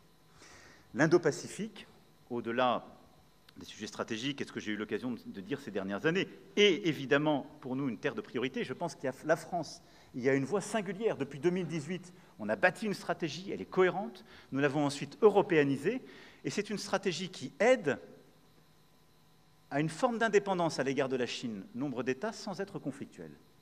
Et nous avons en quelque sorte la beauté de la tierce partie. Nous ne sommes pas inféodés aux intérêts chinois dans la région, nous y sommes présents par nos territoires ultramarins, mais nous ne sommes pas dans une stratégie de confrontation, et nous n'entendons pas y entrer, contrairement aux États-Unis d'Amérique. Nous avons un potentiel en Indo-Pacifique énorme, ce qui nous a permis d'ailleurs d'y bâtir des contrats de défense historiques. Le plus grand contrat de défense des dernières décennies de la France, bien supérieur en capacité en retour sur l'industrie française que feu le contrat AUKUS pour lequel nous avons eu une alliance de revers, c'est celui que nous avons bâti avec les Émirats arabes unis, qui est un contrat remarquable en termes stratégiques et de défense. Mais au-delà des Émirats arabes unis, ce que nous avons avec le Qatar, avec l'Inde, avec l'Indonésie et avec beaucoup de puissances de la région, la capacité que nous avons à arrimer cette présence avec Djibouti et ce qui s'entoure est déterminant. Et donc nous avons en Indo-Pacifique, en effet, encore un potentiel considérable, là aussi pour notre prospérité, dans tout le domaine des industries de défense, ce qui fait que je me rendrai à Singapour pour le dialogue de Shangri-La au printemps prochain, puis dans plusieurs pays de la région. En Amérique du Sud, là aussi, soignant les affinités anciennes que nous avons, cherchant des accords mutuellement bénéfiques dans tous les secteurs, nous avons une stratégie de croissance à construire, c'est ce que nous avons là aussi relancé avec le Brésil du président Lula, ce que nous avons consolidé ces dernières années avec l'Argentine, et avec un fil conducteur, c'est justement l'industrie décarbonée et les métaux critiques. Ce continent a des potentialités, j'évoquais le Chili tout à l'heure avec les accords signés, et que nous avons consolidés par la visite récente que j'ai pu y effectuer, mais dans la plupart de ces pays, il y a des stratégies, là aussi, très cohérentes avec la nôtre, et je pense en particulier aux accords justement de sécurisation d'approvisionnement que nous avons signés et de croissance décarbonée avec le Brésil. Dans la péninsule arabique, nous devons amplifier notre stratégie d'investissement croisé. L'Arabie saoudite a été l'occasion de le faire le mois dernier, mais nous avons là aussi des partenaires de confiance dans la durée avec lesquels nous avons plusieurs opportunités. Et c'est dans cet agenda de prospérité et ces nouveaux partenariats que je veux évoquer le continent africain. Et je veux le faire là aussi avec beaucoup de reconnaissance pour tout le travail que vous faites et de clarté. D'abord, nous avons un agenda qui doit sortir en quelque sorte des obsessions du passé. J'ai fait le maximum des efforts et je continuerai de le faire pour regarder les questions historiques, culturelles et mémorielles. Je crois que nous l'avons fait avec beaucoup de sincérité ces dernières années et du travail inédit qui a été fait sur l'Algérie avec la commission Stora, en passant par le discours qui a été donné en mon nom par le ministre à Tiaroy pour le Sénégal, à la politique de restitution des œuvres d'art, conformément à l'agenda de Ouagadougou que j'avais évoqué. Nous avons, ces dernières années, profondément changé ce logiciel. C'est-à-dire que la France regarde son passé dans sa complétude, elle a nommé les choses et elle cherche à avoir une approche scientifique, historiographique, à la fois décomplexée et dépassionnée, et nous le ferons encore avec le Cameroun, avec le comité d'historiens que nous avons installé. Et j'assume totalement cette politique, elle est bonne. Et je le dis en tant que président de la République, né après la décolonisation, dans un continent qui a 75% à moins de 25 ans. Le dialogue avec l'Afrique ne peut pas être l'otage d'un panafricanisme de bonne aloi contemporain qui utilise en quelque sorte un discours post-colonial en ayant d'ailleurs des soutiens de revers qui sont les impérialistes d'aujourd'hui. Et donc cette espèce de combination de faux intellectuels manipulant les réseaux sociaux, utilisant le désarroi d'une jeunesse et les intérêts de la Russie ou d'autres en Afrique, soyons lucides, mais n'y cédons pas. Et donc dans ce contexte-là, non, la France n'est pas en recul en Afrique, elle est simplement lucide, elle se réorganise. Je dis ça parce que quand je lis une bonne partie de notre presse et beaucoup de commentaires, les gens, regardant avec les lunettes d'hier, disent « c'est terrible, l'Afrique, on est en train de disparaître ». Non, on a choisi de bouger en Afrique. On a choisi de bouger parce qu'il fallait bouger. Un, on a regardé notre relation passée, mémorielle, culturelle, on on la factualise, on l'assume, on se dit la vérité. Mais on ne cède rien à la désinformation et aux ingérences. 2, nous avions une relation sécuritaire. Elle était de deux natures, en vérité. Il y a une partie, c'était notre engagement contre le terrorisme, depuis 2013. On avait raison. Je crois qu'on a oublié de nous dire merci. C'est pas grave, ça viendra avec le temps. L'ingratitude, je suis bien placé pour le savoir, c'est une maladie non transmissible à l'homme. Mais je le dis pour tous les gouvernants africains qui n'ont pas eu le courage, vis-à-vis de leurs opinions publiques, de le porter, aucun d'entre eux ne serait aujourd'hui avec un pays souverain si l'armée française ne s'était pas déployée dans cette région. Et j'ai une pensée émue pour nos soldats qui, parfois, ont donné leur vie et pendant des années se sont battus. Nous avons bien fait. On est parti parce qu'il y a eu des coups d'État. Parce qu'on était là à la demande d'États souverains qui avaient demandé à la France de venir. À partir du moment où il y a eu des coups d'État, où les gens ont dit « notre priorité, c'est plus la lutte contre le terrorisme, c'est ceci ou cela qu'importe », la France n'y avait plus sa place, parce que nous ne sommes pas les supplétifs de putschistes. Donc on est parti. Et ensuite, on a décidé, ça c'est le deuxième volet, de réorganiser notre présence militaire. Pourquoi? Parce qu'on avait en quelque sorte une rémanence. Et on nourrissait nous-mêmes un discours post-colonial. Parce que dans les pays d'Afrique francophone, il y avait cette histoire, et donc on avait laissé une présence installée dans nos bases. Est-ce qu'elle avait encore une justification? Plus tellement. Est-ce que c'était ça le rayonnement de la France? Non. Je salue tous ceux qui ont servi, ça ne l'était plus là. Et ça n'était plus compris, c'était utilisé. C'est-à-dire que tous les réseaux d'activistes que j'évoquais venaient dire « Regardez les Français, ils ont un camp avec 2000 soldats là. Donc ils vont préparer un coup d'État. » Et toutes les désinformations possibles étaient utilisées contre nous. Donc nous avons patiemment, et je remercie Jean-Marie Bockel, je le remercie à double titre, personnel et pour cette mission, parce qu'il fait partie de ceux qui ont vécu dans sa chair et la chair de sa famille, ce que j'évoquais tout à l'heure. Mais il a mené patiemment, en lien avec les ministres et le SEMA, cette mission. Et donc nous avons proposé aux chefs d'État africains de réorganiser notre présence. Comme on est très poli, on leur a laissé la primauté de l'annonce. Mais vous ne vous trompez pas, c'est nous qui l'avons... Et parfois, il a fallu y pousser. Mais pas parce qu'on est poli, correct et qu'on se réorganise nous-mêmes, qu'il faudrait que ce soit retourné contre nous en disant « ils sont chassés d'Afrique ». Je peux vous dire que dans bien de ces pays, on ne voulait pas enlever l'armée française ou même la réorganiser. Mais on l'a assumé ensemble. C'est ça le partenariat. Et donc oui, nous sommes en train d'ouvrir un partenariat de sécurité et de défense nouveau, où on aura des bases stratégiques. Djibouti en fait partie, c'est pourquoi elle est d'une toute autre nature. Je l'ai évoqué devant nos militaires, elle sera pérenne, stable, parce qu'elle est régionale. Et on va demander à nos partenaires de savoir exprimer leurs besoins en termes de défense. Mais on va faire plus de formation, plus d'équipements, plus de renseignements, plus de contrats aussi dans la durée de défense. On va qualifier la menace avec eux. Et on va aussi inventer une nouvelle relation, comme on l'a fait ces dernières années avec le Bénin, relation inédite, comme on va le faire avec le Nigeria, où on a commencé un dialogue stratégique qui n'existait pas jusqu'alors, ce qui était une aberration, etc. Partenariat stratégique de défense, désinhibé, mais d'avenir. Et au-delà de ça, le continent africain, c'est un continent de croissance. Et là-dessus, nous sommes trop frileux. Et je le dis aussi parce que quand je lis toujours la presse, les lunettes françaises sont obsédées par l'Afrique francophone.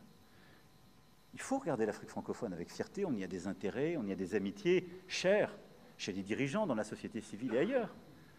Mais enfin, on a bien fait de faire le premier grand voyage depuis 25 ans du Nigeria en France il y a quelques semaines. 25 ans.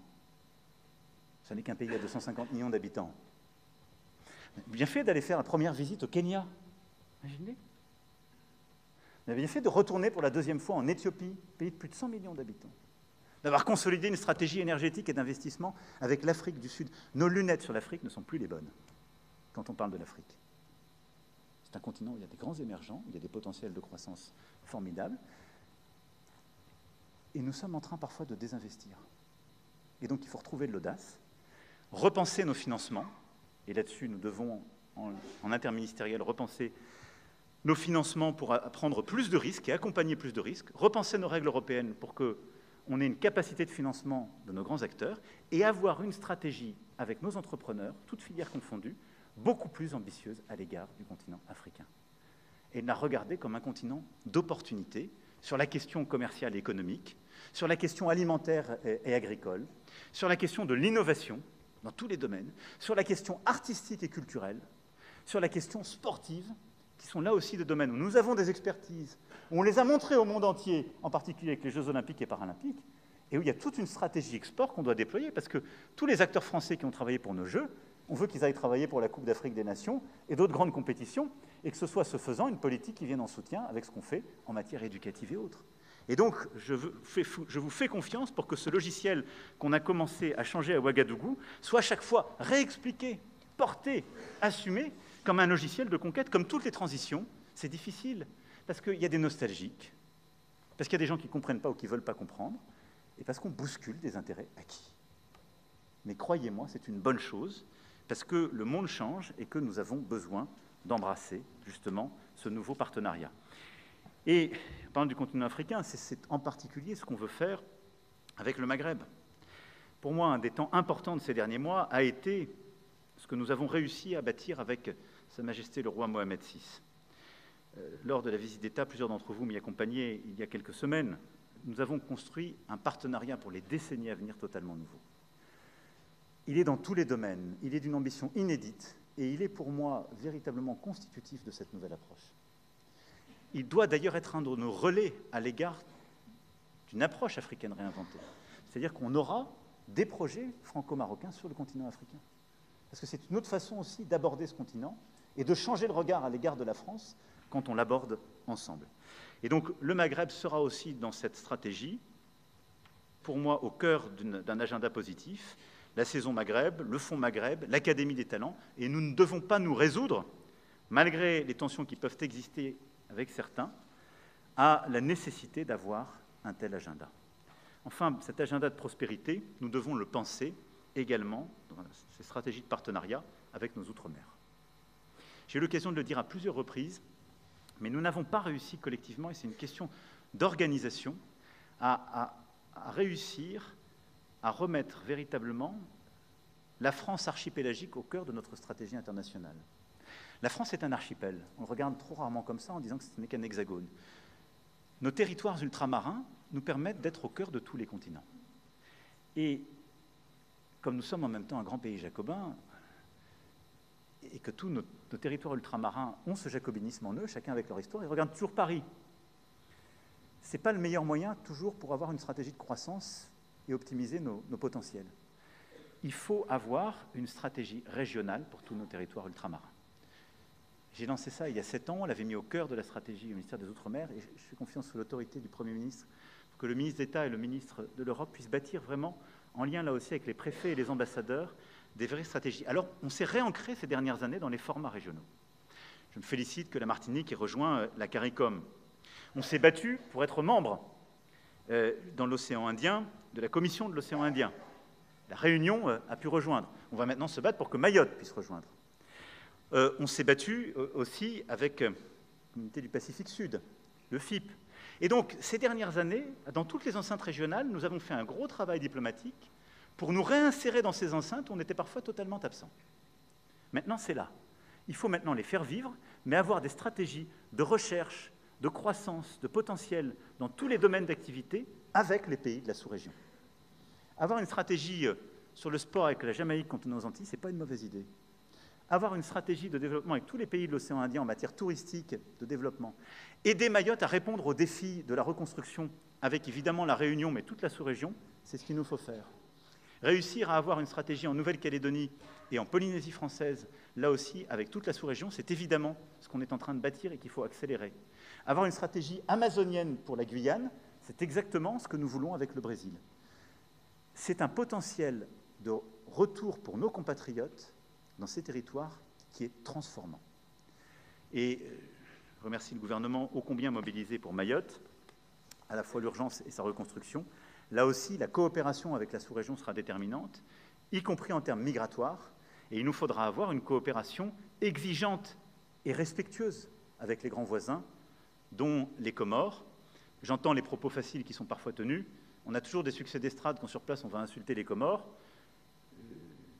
La réalité fait que d'abord, les choses sont toujours plus compliquées qu'on ne veut bien le faire croire, mais ensuite qu'il faut surtout engager là aussi un dialogue exigeant, mais respectueux. C'est ce que nous ferons avec toute la sous-région. Enfin, et je terminerai là-dessus, je vous rassure, et ce sera plus court, après la protection et la prospérité, sur la capacité que nous aurons à construire nos solutions communes.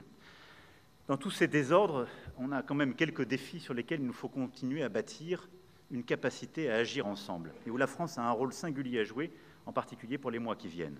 Le changement climatique, la santé et l'alimentation, les inégalités, le rôle de la finance et la défense de nos démocraties. Le climat d'abord, je le disais, les accords de Paris ont 10 ans. Ils ont déjà été menacés en 2017, lorsque le président Trump a annoncé sa sortie. Je pense que la situation est plus grave encore aujourd'hui, si je devais être honnête avec vous. Parce qu'à la fois, le président Trump menace une sortie de ces accords, mais il reprend de manière décomplexée une production massive d'énergie fossile et va lancer une production décomplexée dans beaucoup de pays. Et que ces dernières années, s'est noué un malentendu avec le Sud, et en particulier beaucoup de pays africains, sur les énergies fossiles, et en quelque sorte des leçons que les Européens, les Occidentaux donneraient à ces derniers pour leur interdire qui de faire ici de gaz ou du pétrole. Et donc, il y a un risque très important d'une régression de notre agenda dans les mois qui viennent. Alors, face à cela, je pense qu'il nous faut réengager, c'est en tout cas le rôle de la France, d'abord pour aider absolument le Brésil à réussir la COP30 à Belém.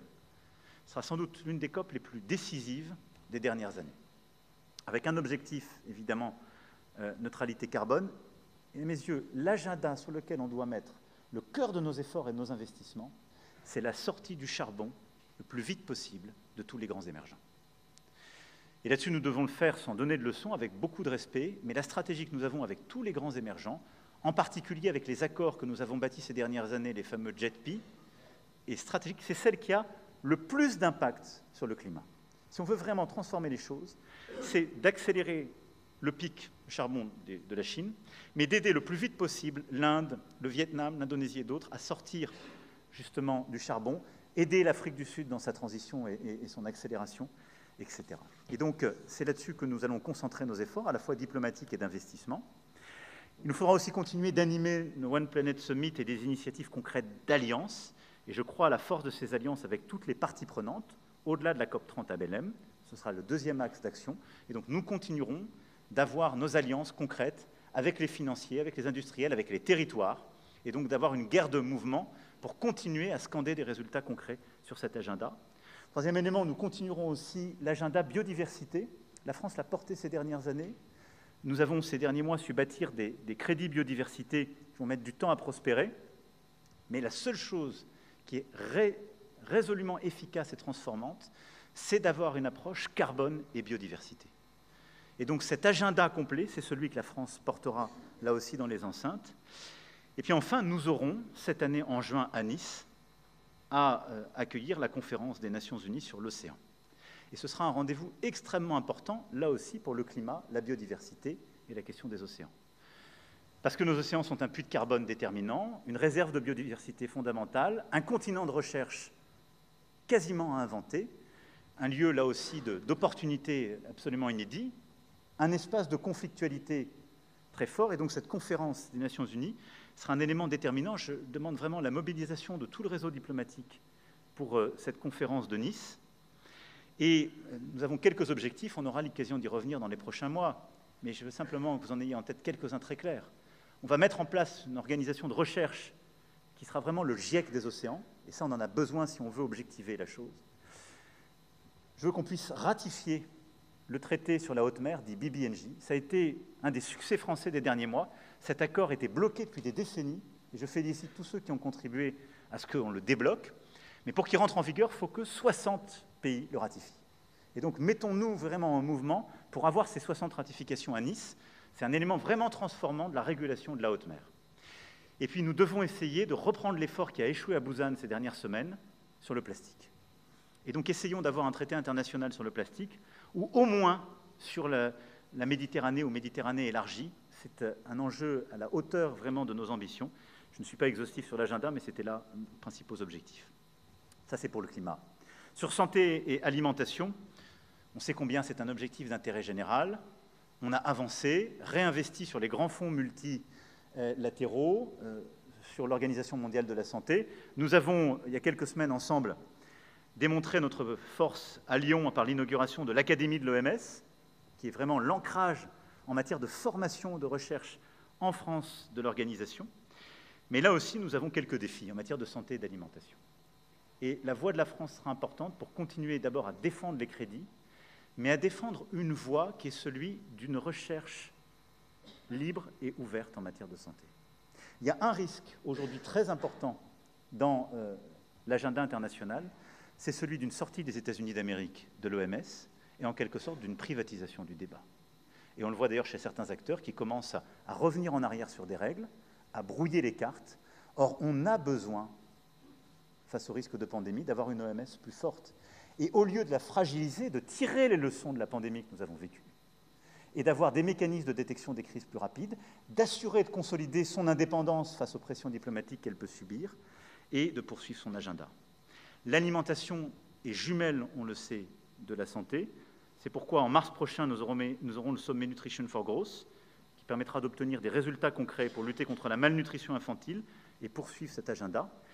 Et là aussi, je n'oublie pas le nexus indispensable entre climat, biodiversité, alimentation, santé, avec cette stratégie One Health que nous avons conçue au cœur de la pandémie. Et nous aurons l'occasion d'organiser cette année un sommet en la matière qui permettra là aussi de remobiliser tous les instruments en la matière ces dernières années au service de ce multilatéralisme efficace. Et donc il faudra redoubler d'engagement sur santé et alimentation à un moment donné où cet agenda peut être fragilisé par la conflictualité sino-américaine et un probable retrait américain. Le troisième théâtre de combat, ce sera celui de la réforme de l'architecture financière internationale. Là-dessus, le risque qui est le nôtre est simple, c'est une fragmentation du monde dans lequel nous vivons. On est habitué depuis la sortie de la Deuxième Guerre mondiale à un monde avec le Fonds monétaire international, la Banque mondiale. Celui-ci est progressivement devenu caduc. Il faut être là aussi lucide, parce que ces règles d'investissement et de représentativité n'ont pas pris en compte les grands émergents, et parce qu'il y a une stratégie chinoise de contournement de cet ordre international. Il y a ensuite une tension qui existe avec ce double standard qui est nourri par les deux grandes crises, ukrainienne et proche-orientale, et un narratif qui est utilisé par certains qui consiste à dire qu'un Sud global devrait se séparer en quelque sorte de cette organisation internationale par trop occidentale. Le défi qui est le nôtre est véritablement de bâtir des règles plus justes, respectueuses et efficaces, mais de consolider un ordre mondial financier international. Cette réforme, nous en avons posé les bases au sommet pour le financement africain en 2021 et au sommet que nous avons fait à l'été 2023 sur le nouveau financement international. Il a permis de bâtir le 4P, ce pacte de Paris pour les peuples et la planète qui a été rejoint par une soixantaine de pays à travers le monde. D'abord, je veux qu'on continue cet effort pour qu'on puisse rejoindre le 4P. Et ensuite, on va scander les prochains mois par des initiatives concrètes. Que dit ce pacte de manière très simple? Premièrement, il ne faut pas avoir à choisir entre la question du développement des opportunités économiques et la lutte contre le dérèglement climatique et pour la biodiversité. C'est-à-dire pas de leçons à donner et on n'a pas à dire aux gens renoncez à votre croissance pour le climat dans beaucoup de pays du Sud. Deuxièmement, le chemin doit être choisi par chaque pays. Fini les grandes règles où tout le monde est habillé, si je puis dire, avec le même modèle décidé ou à Bruxelles ou à Washington ou ailleurs. Stratégie nationale, c'est ce qui préside à nos fameux JETP ou autres. Troisièmement, choc concessionnel public. Et donc on doit beaucoup mieux mobiliser nos finances communes par des réinvestissements pour les pays qui le peuvent, par la mutualisation et le meilleur travail de nos banques. C'est ce qu'on a fait avec la finance en commun, qui met en réseau la mobilisation de l'AFD et de l'ensemble de ses partenaires à travers le monde, toutes les banques de développement, les banques multilatérales et les banques régionales, et à travers ça, de donc davantage aussi mobiliser le bilan de la Banque mondiale et du FMI. Et quatrième point, plus d'argent privé, effet de levier. Ces 4 règles ont commencé d'ailleurs à percoler, puisqu'il y a une transformation qui est en cours au FMI et à la Banque mondiale. C'est celles qui nous ont conduits à proposer, puis à réussir, l'émission de droits de tirage spéciaux au FMI, puis la réallocation de plus de 100 milliards vers les pays les plus pauvres dans le continent africain. On doit poursuivre cet agenda. En donnant plus de place aux émergents, en changeant la gouvernance, l'ambition, mais l'agenda 4P est plus valide que jamais.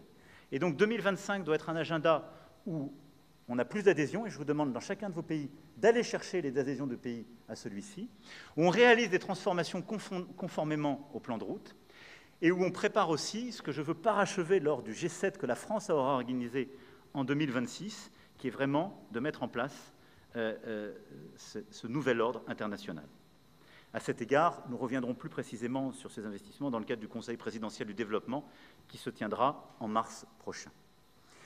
Et puis le dernier point, c'est la défense de la démocratie et de l'universalisme. Je le disais, un quart de siècle s'est écoulé et a détruit beaucoup d'illusions.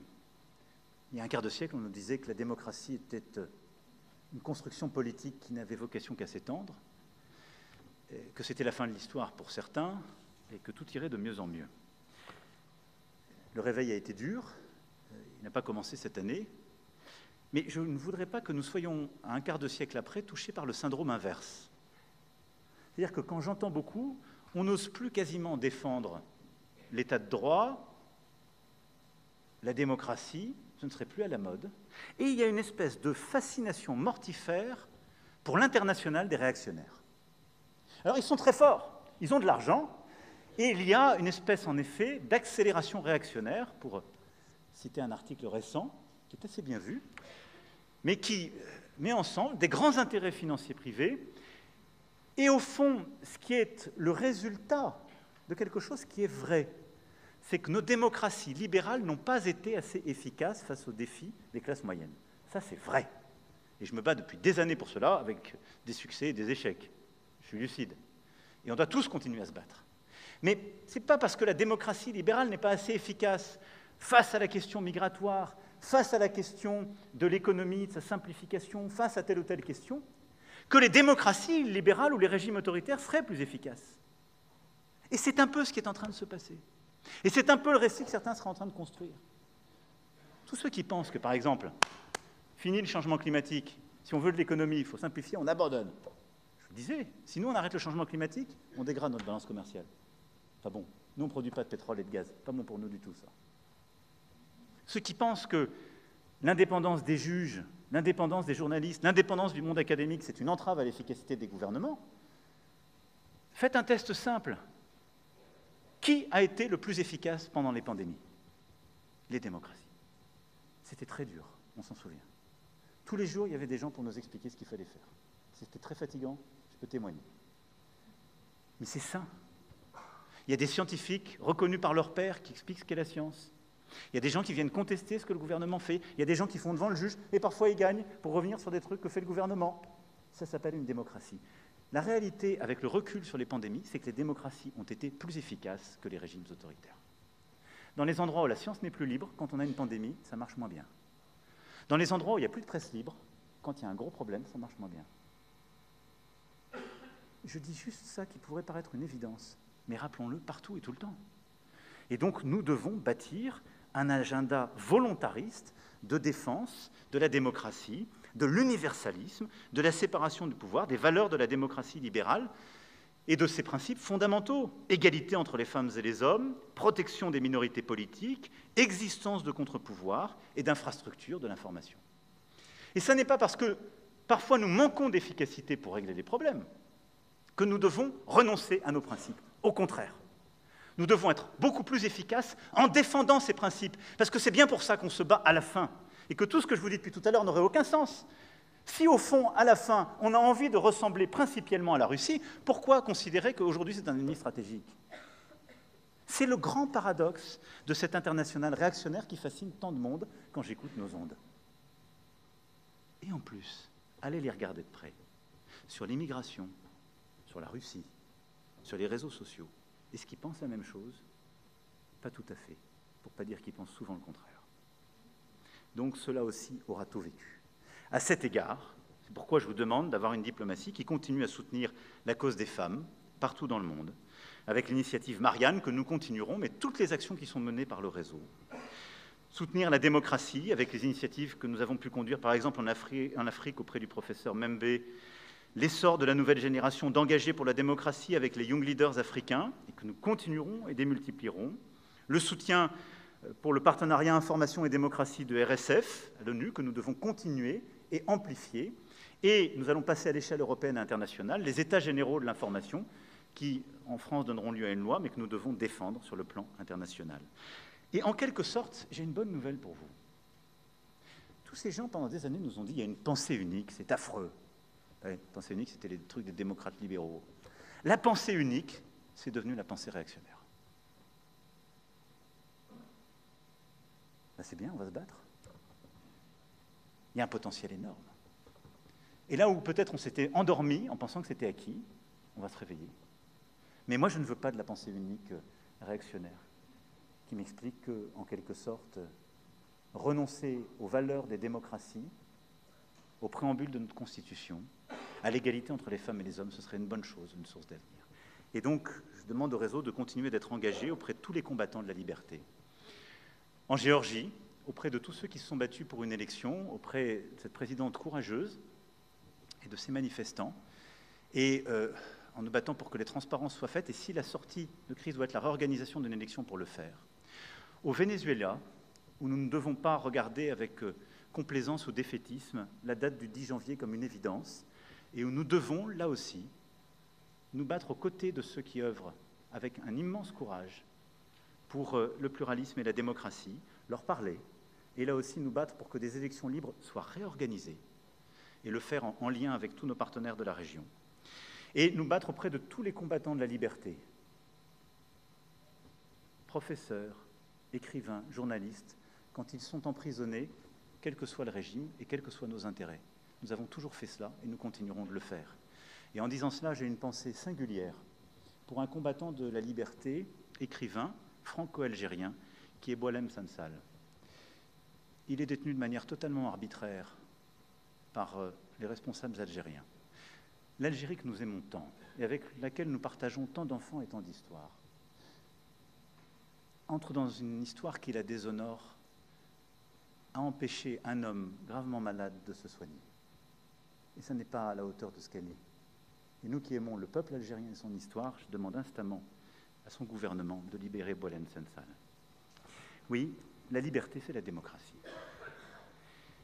Et donc, nous devons continuer de les défendre partout, avec respect, parfois en le faisant porte close quand c'est plus efficace, avec force. Et la liberté, c'est aussi celle que nous continuerons de défendre pour tous nos compatriotes à travers le monde, nos otages, quand ils sont détenus, quelles que soient nos entreprises, et je me félicite de la libération de ceux que nous avons obtenus en fin d'année dernière. Et c'est aussi pour ça que nous continuerons à nous mobiliser pour la libération de nos otages, détenus aujourd'hui en Iran, de manière indigne et inacceptable. Voilà, mesdames et messieurs, je ne serai pas plus long. Protéger les Français, assurer notre prospérité, faire notre devoir, en quelque sorte, pour nous protéger des désordres du monde, telle est la ligne que je vous donne pour l'année qui s'ouvre, en vous réitérant tous mes vœux. La diplomatie ne vaut que si elle est l'armure des peuples qu'elle sert.